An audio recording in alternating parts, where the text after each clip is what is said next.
Hello brilliant students. This time we are doing for class 7th History chapter 10 18th century political formations.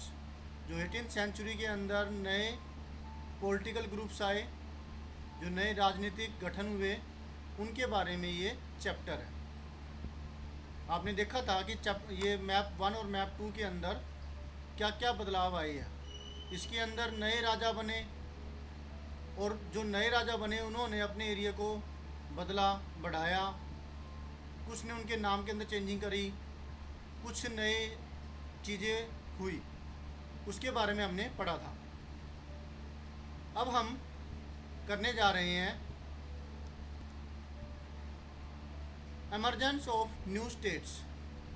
जो नई states सामने आई वो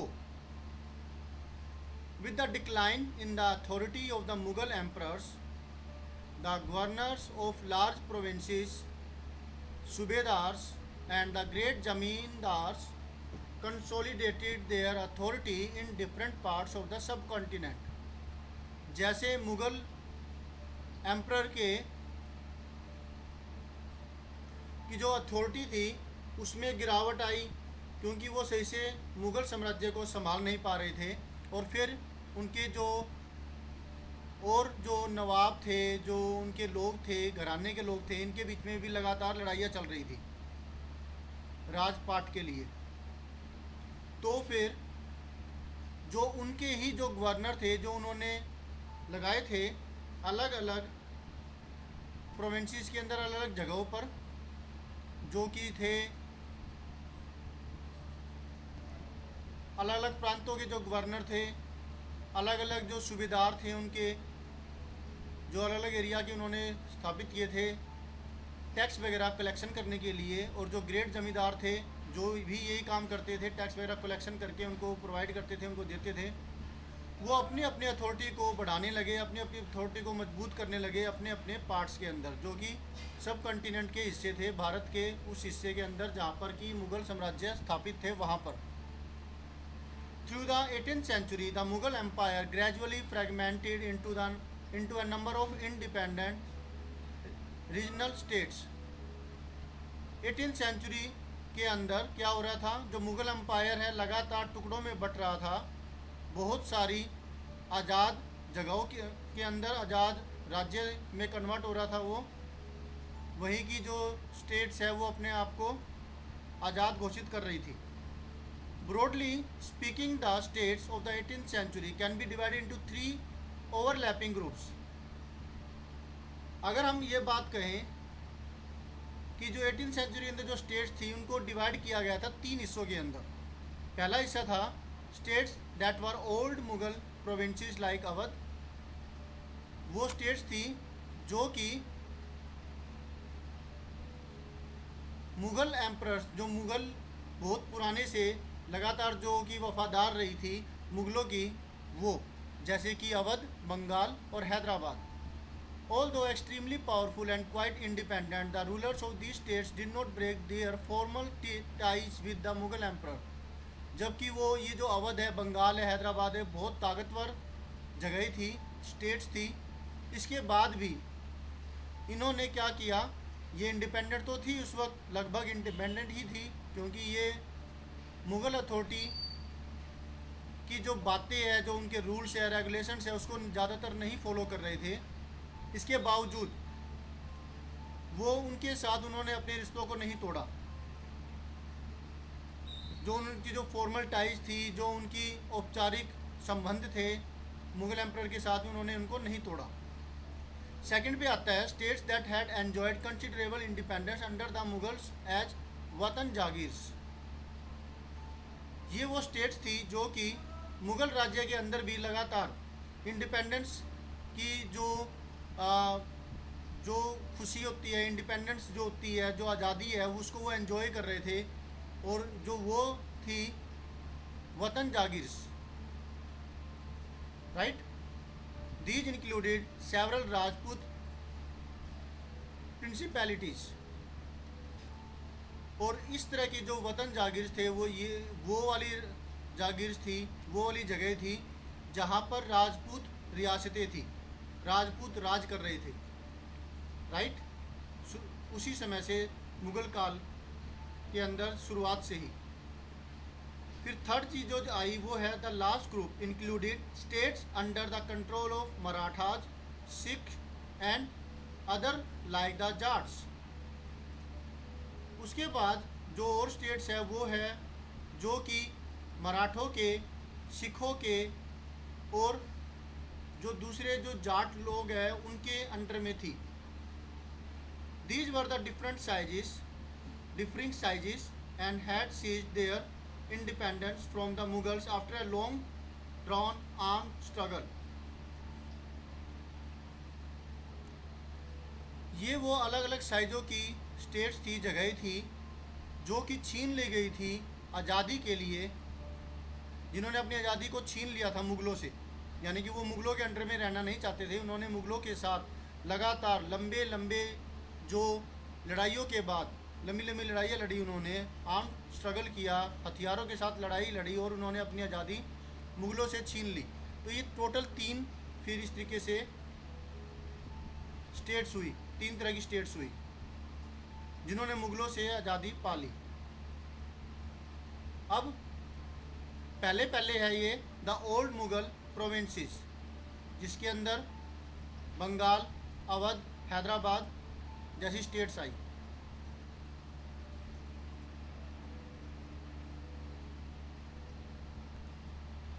Amongst the states that were carved out of the old Mughal provinces in the 18th century, 3 stand out very prominently. These were Awadh, Bengal and Hyderabad। जो और भी states इसके अंदर हुई थी ओल्ड मुग़ल प्रोविंसेस के अंदर, लेकिन जो 3 मुख्य थी वो थी अवध, बंगाल और हैदराबाद, जो कि 18th सेंचुरी में उन्होंने अपने आप को आज़ाद घोषित कर दिया था। All 3 states were founded by members of high Mughal nobility who had been governors of large provinces।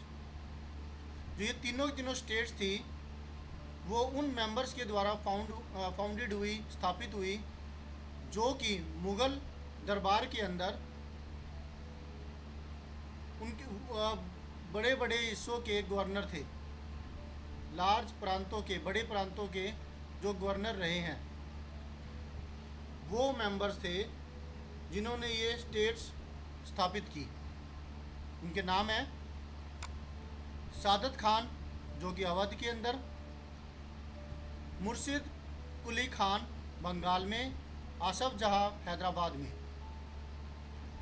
All 3 had occupied high mansabdari positions and enjoyed the trust of confidence of the emperors। ये जो तीनों की तीनों है,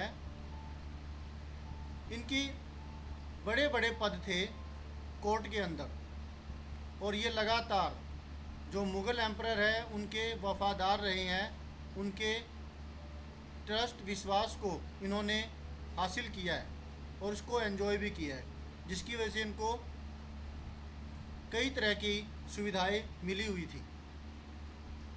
both Asaf जहाँ and मुर्शिद Quli Khan held a जात rank of 7,000 each, while सादत खान's जात was 6,000।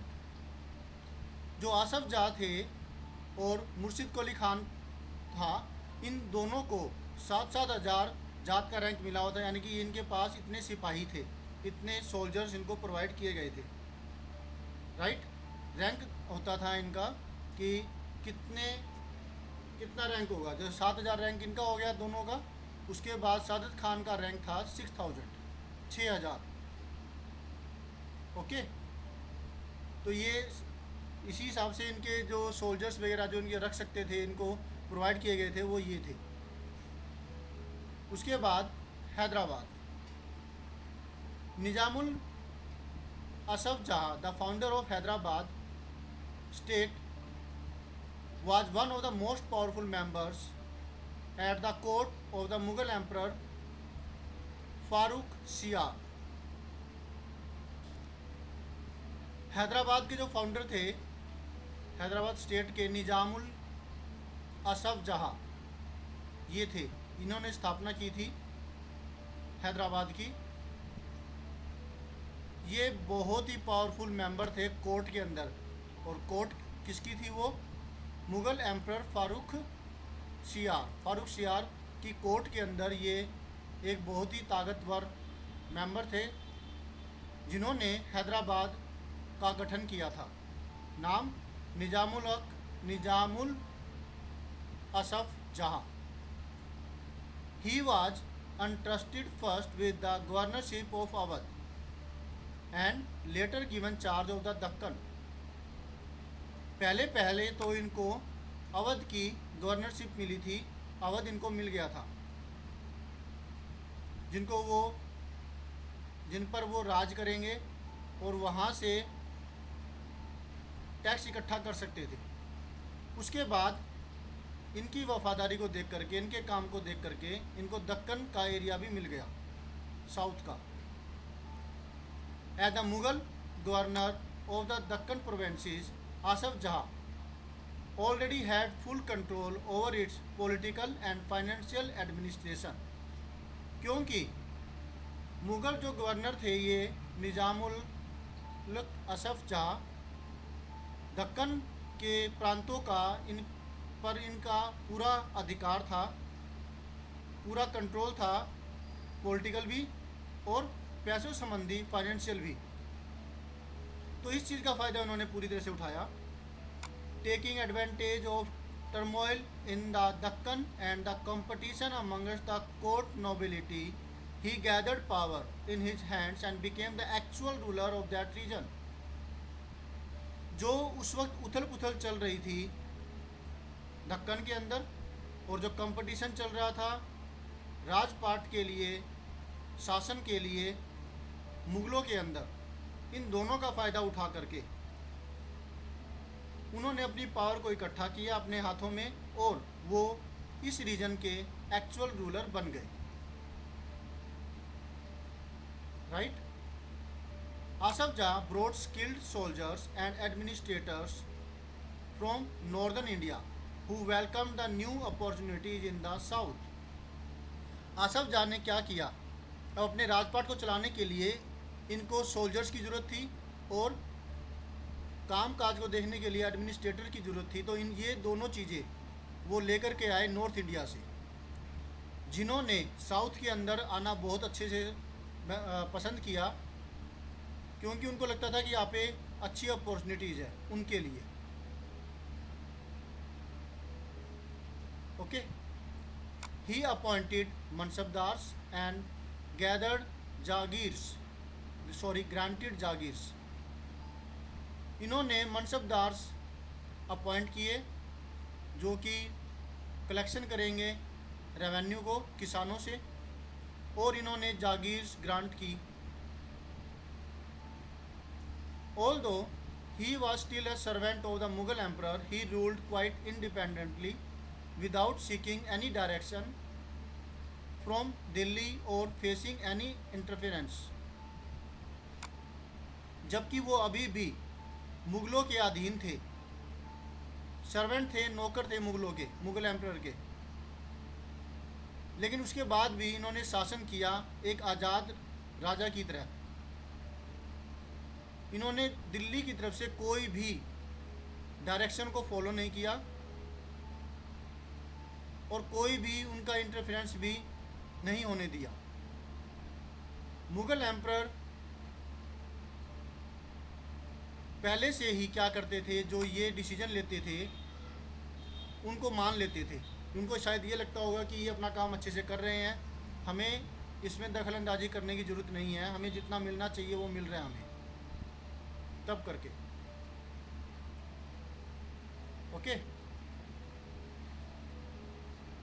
The state of Hyderabad was constantly engaged in a struggle against the Marathas to the west and with independent Telugu warriors chief Nayaks of the plateau। जो ये हैदराबाद की state है लगातार struggle कर रही थी, fights हो रही थी, संघर्ष कर रही थी मराठों और जो उस वक्त के आज़ाद तेलुगु वॉरियर्स थे, तेलुगु वॉरियर नेता लोग थे, नायक थे, उनको नायक कहा जाता था, उनके साथ में ये नायक थे प्लेट्यू रीजन के, पठार के रीजन के, दक्कन के रीजन के, साउथ के अंदर। Okay, the ambitions of the Nizam to control the rich textile producing areas of the Coromandel coast in the east were checked by British, who were becoming increasingly powerful in that region. अब निज़ाम चाहता था कि वो जो textile industries है, यानी कि जहाँ पे कॉटन इंडस्ट्री हो गई, कपड़ों वाली इंडस्ट्री हो गई, कोरोमंडल कोस्ट, वहाँ पर ये अपना अधिकार जमाना चाहता था, लेकिन नहीं जमा सका क्योंकि वहाँ पर पहले से ही ब्रिटिश पहुँच चुके थे और वो उस जगह के अंदर बहुत पावरफुल थे, जिसकी वजह से इन्होंने अपना जो ये विचार है उस पर अधिकार जमाने का छोड़ दिया। द निज़ाम्स आर्मी, यहाँ पे निज़ाम की आर्मी के बारे में बता रखा है, निज़ाम के पास क्या क्या था। A description of Nizam's Hyderabad personal troopers in 1790, जो इनका पर्सनल जो सेना की टुकड़ी थी उसके बारे में एक डिस्क्रिप्शन ये है नीचे।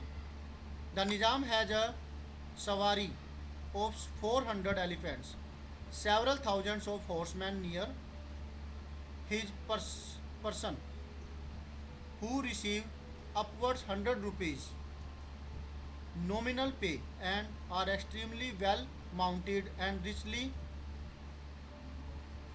caparisoned. निजाम के पास 400 हाथियों की सवारी थी, कुछ हजार घोड़े थे जो उनके लोगों के पास थे, और जो सवार थे, जो लोग थे, वो लगभग 100 रुपये का उनकी जो पे थी वो 100 रुपये की थी, और वो काफ़ी अच्छे कपड़ों से कपड़े पहना करते थे, सजे धजे रहते थे। समझ में आया आपको? तो ये है निज़ाम की सेना, 400 हाथी, हजारों घोड़े, और वो घोड़े उनके आदमियों के पास घुड़सवार यानी कि, और उनको मेहनताना मिलता था 100 रुपये के पास, और उनके कपड़े बड़े ही सजे धजे हुआ करते थे। तो ये आपने देखा हैदराबाद के बारे में है। तो यहाँ पे 1 मार्क क्वेश्चन अगर आप बनाना चाहे बना सकते हैं। हैदराबाद किसने फाउंड किया? निजामुल असफ जहाँ ने। कहाँ पर? हैदराबाद के अंदर, यानी कि निजामुल जो असफ जहाँ हैं वो कहाँ के फाउंडर थे? हैदराबाद के। ओके, और वो उस वक्त कौन से मुग़ल शासक राज कर रहे थे? Who was the emperor of Mughal, who was the Mughal emperor at that time when Nizamul Asaf Jah was the founder of Hyderabad? तो आंसर होगा फारूक शियार। उनको पहले कहाँ की पदवी मिली थी, कहाँ की गवर्नरशिप मिली थी? अवध की, और उसके बाद उसको दक्कन की भी मिल गई थी। राइट? तो इस तरीके से कई सारे क्वेश्चन बन सकते हैं।